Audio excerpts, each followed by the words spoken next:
Por la señal de la Santa Cruz de nuestros enemigos, líbranos, Señor Dios nuestro, en el nombre del Padre, y del Hijo, y del Espíritu Santo. Amén. Señor mío y Dios mío, creo firmemente que estás aquí, que me ves, que me oyes. Te adoro con profunda reverencia. Te pido perdón de mis pecados y gracia para hacer con fruto este rato de oración. Madre mía Inmaculada, San José, mi Padre y Señor, Ángel de mi guarda, intercedan por mí. En esta semana hemos estado escuchando en la liturgia de la palabra unos textos de la Escritura Santa, especialmente del Evangelio, que nos han inspirado algunos temas entrañables de la vida cristiana: la filiación divina, la forma de vivir la caridad exquisita que es la corrección fraterna, que nos lleva a preocuparnos por la santidad, el mejoramiento de nuestros hermanos, y que también es una oportunidad para que nos revisemos a nosotros mismos. Y así, el día de hoy nos encontramos con un texto en el que se nos invita a perdonar, a vivir el perdón. Un tema que para muchos es difícil, pero que es urgente, especialmente en este tiempo en que nuestra sociedad está fragmentada, en el que el mundo entero, como dice el Papa Francisco, vive como sumergido en una tercera guerra mundial por partes. El mensaje de la reconciliación, el mensaje del perdón, que está en la entraña del mensaje cristiano, que está en la entraña del Evangelio, es urgente, tanto a nivel personal como a nivel social. Leemos en el Evangelio que Pedro se acercó a nuestro Señor y le preguntó: Maestro, si mi hermano me ofende, ¿cuántas veces debo perdonarlo? ¿Hasta 7? Para entender lo que Pedro está preguntando, tenemos que ubicarnos en la mentalidad judía, en donde el 7 ya expresa una generosidad inaudita. El 7, en efecto, es el resultado de la suma del 4 y el 3. El 4 es el número con el que en la escritura se identifica el plano humano, el hombre, mientras que el 3 es el número con el que se identifica a Dios. 4 y 3 es 7. 7 es un número perfecto. Pedro ya está hablando de una generosidad muy grande en la administración o en el obsequio del perdón. Pero Jesús lleva esto a un extremo. Dice Pedro, no solo 7 veces, sino 70 veces 7. Al 7 le añade el 0, que es el número del infinito. Es decir, Pedro, tú tienes que perdonar siempre. Hasta a nosotros, al escuchar este texto, nos suena excesivo, nos suena irreal, porque tantas veces nosotros hemos experimentado en nuestra propia vida heridas, eh, errores que han cometido otros, que nos han cometido a nosotros, que nos han lastimado, que nos llevan a decir, bueno, pues esa frase que es bastante común escuchar, ¿no? Bueno, yo perdono, pero no olvido, que es una manera de esconder el hecho de que en realidad no estamos realmente dispuestos a perdonar, porque en realidad lo que se quiere decir es que no queremos cobrar venganza, pero de todos modos la ruptura es permanente y definitiva, porque mi corazón se ha cerrado por completo a, a esa persona que cometió un error con respecto a nosotros o que nos lastimó. Y esto, por ejemplo, cuando se ocurre en familia, cuando ocurre en una relación entre esposos, es terrible. O en una relación entre hermanos, o en una relación de amigos que antes fueron entrañables, es terrible.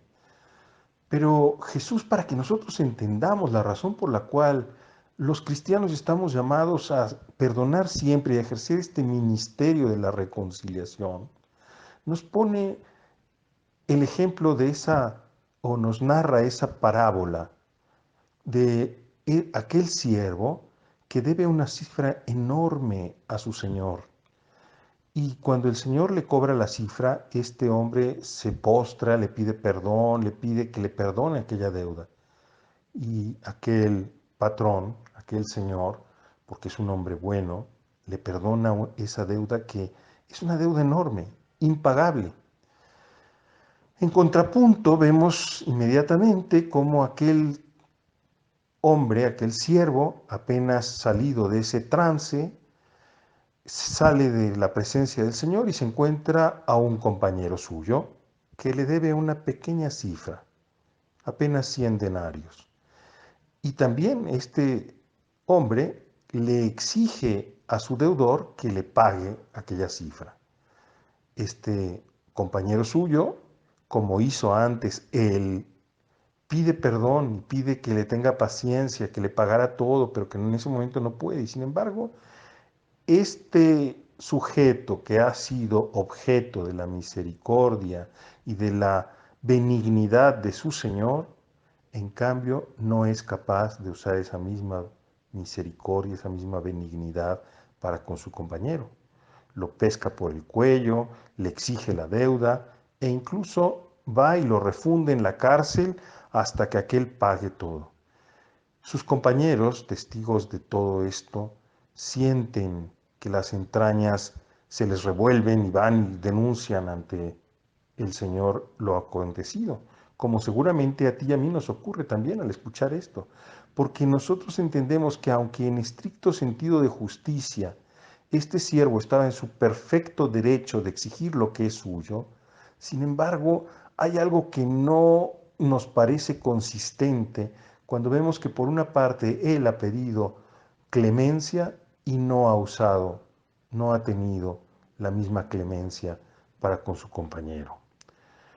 San José María, escribá, comentando este pasaje de la Escritura, dice que esta narración nos revela bien cuál es nuestra situación delante de Dios, porque todos nosotros tenemos una deuda enorme con Dios, enorme, por todas las gracias, por toda la misericordia, por toda la bondad que Dios usa continuamente con nosotros y que nuestra deuda incluso se incrementa día a día a través de nuestros pecados, grandes y pequeños, que el Señor siempre está dispuesto a perdonar. Y por eso es que nosotros también tenemos que aprender a usar la misma actitud, la misma misericordia con nuestros hermanos, porque también aprendemos, contemplando esta parábola, que la justicia no siempre es solamente una cuestión de sumar y restar, o una cuestión simplemente de derechos, estrictamente hablando, sino que hay una justicia, la justicia divina que es excesiva, que excede, que es esa justicia de la misericordia, esa justicia que nos lleva a que justamente porque Dios ha sido bueno con nosotros, nosotros también sepamos ser buenos con los demás. Cuando Dios nos perdona, efectivamente se olvida por completo de la deuda que nosotros habíamos contraído. Ya no lo recuerda. Después de que nosotros fuimos al sacramento de la reconciliación y dijimos nuestras faltas y el sacerdote nos dio la santa absolución, aquello se ha cancelado. Dios no tiene memoria, no lleva cuenta de nuestros agravios. Entonces, ¿por qué nosotros, queridos amigos, continuamos a llevar continuamente esta cuenta de agravios que lo único que hace es cargarnos con un peso que después no somos capaces de llevar? Tendríamos que aprender a ejercitarnos en el perdón, a ser prontos a perdonar, a tratar de comprender las razones que llevan a las personas muchas veces a actuar como actúan.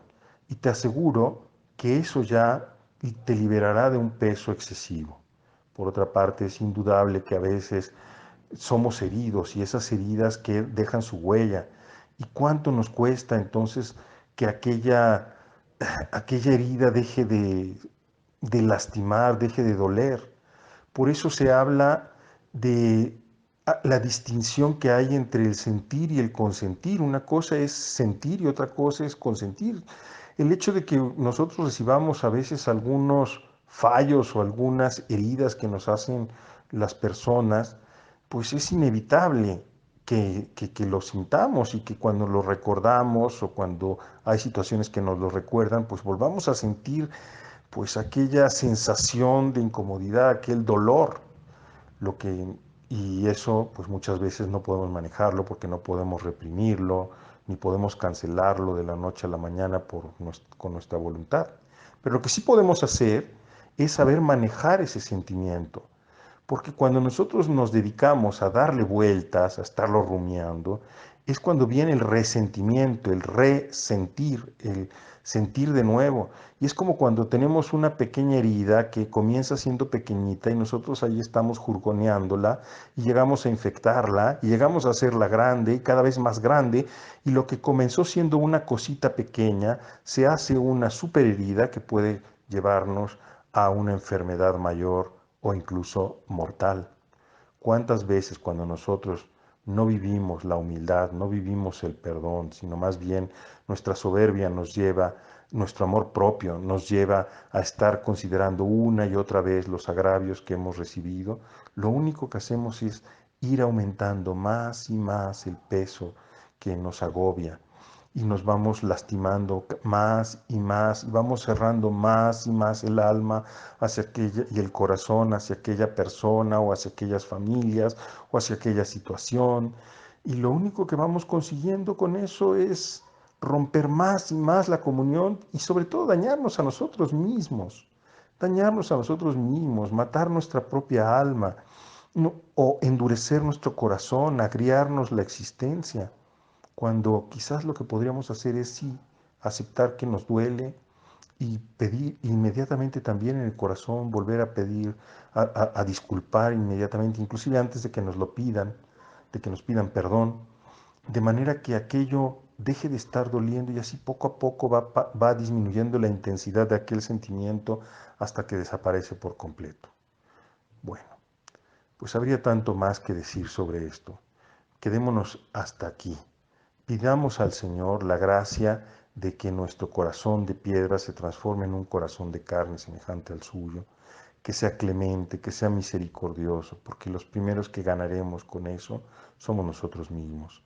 Que nos haga humildes, que nos ayude a vivir este perdón y a ser embajadores de este perdón, especialmente, como decía al inicio, en este tiempo en que nuestras sociedades están fragmentadas, están divididas, están contrapuestas, que sepamos crear esos puentes de misericordia, esa capacidad de entender las razones del otro que nos lleven a pues acercarnos y a poder crear comunión para poder vivir como hijos de Dios la caridad. Tanto todos nosotros tenemos que levantar nuestros brazos y decir al Padre, perdóname, Señor. Tanto todos nosotros decimos, perdona nuestras ofensas, como también nosotros perdonamos a los que nos ofenden. Que Santa María, nuestra Madre, esa Madre hermosa que ha sido en su seno, donde se ha realizado esa reconciliación entre Dios y el hombre, nos conceda la gracia de saber perdonar prontamente. Así sea. Te doy gracias, Dios mío, por los buenos propósitos, afectos e inspiraciones que me has comunicado en esta meditación. Te pido ayuda para ponerlos en práctica. Madre mía Inmaculada, San José, mi Padre y Señor, Ángel de mi guarda, intercedan por mí.